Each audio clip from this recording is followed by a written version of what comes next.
Umur adalah misteri.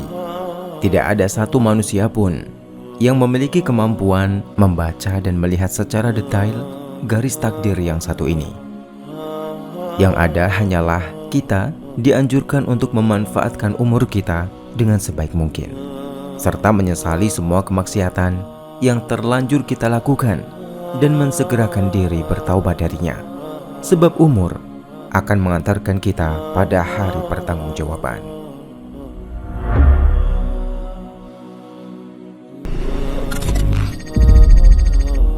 Berbicara tentang taubat, sungguh Allah dengan keagungannya maha menerima taubat kita. Tidak ada kata terlambat selama hati kita tidak sampai menduakannya dengan sesuatu pun. Allah Ta'ala berfirman, apabila telah datang pertolongan Allah dan kemenangan, dan kamu melihat manusia masuk agama Allah dengan berbondong-bondong, maka bertasbihlah dengan memuji Tuhanmu dan mohonlah ampun kepadanya. Sesungguhnya Dia adalah Maha Penerima Taubat. Tentang ayat tersebut, coba perhatikan penjelasan yang bagus dari Ibnu Abbas berikut ini. Ada sebuah riwayat dari Ibnu Abbas. Ia berkata, suatu hari Umar mengundang mereka dan mengajakku bersama mereka. Seingatku, Umar tidak mengajakku saat itu selain untuk mempertontonkan kepada mereka kualitas keilmuanku. Lantas Umar bertanya, bagaimana komentar kalian tentang ayat yang artinya, seandainya pertolongan Allah dan kemenangan datang, dan kau lihat manusia masuk agama Allah dengan berbondong-bondong, hingga akhir surat. Sebagian sahabat berkomentar atau menafsirkan ayat tersebut. Tentang ayat ini, setahu kami, kita diperintahkan agar memuji Allah dan meminta ampunan kepadanya ketika kita diberi pertolongan dan diberi kemenangan.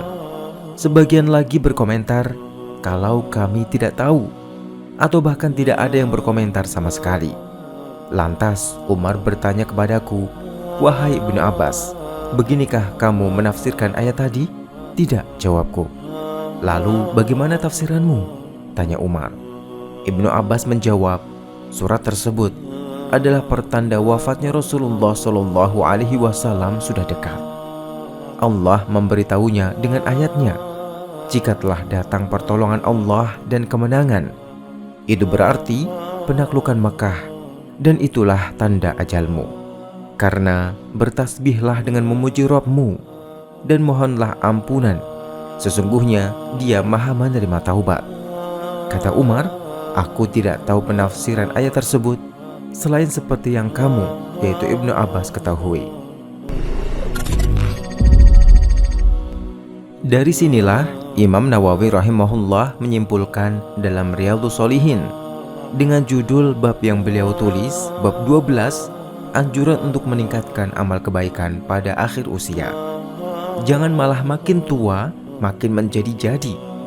Di usia yang seharusnya semakin banyak mengumpulkan bekal untuk kembali, malah terlalu asik dan terlenakan oleh hiburan duniawi.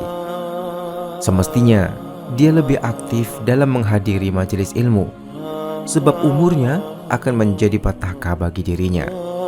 Nabi SAW bersabda, Allah tidak akan menerima argumen kepada seseorang yang Allah tunda ajalnya hingga mencapai 60 tahun.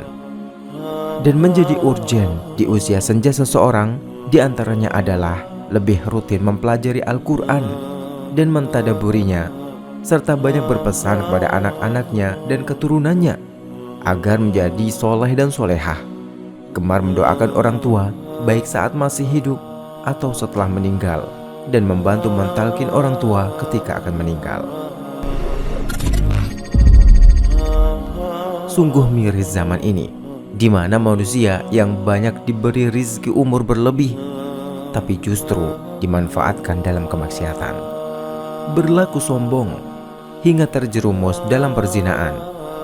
Nabi SAW pernah mengingatkan, ada 3 golongan yang Allah tidak berbicara kepada mereka pada hari kiamat, tidak membersihkan mereka, dan tidak melihat kepada mereka, dan bagi mereka siksa yang pedih, yaitu orang yang sudah tua tapi berzina, penguasa yang suka bohong, dan orang miskin yang sombong.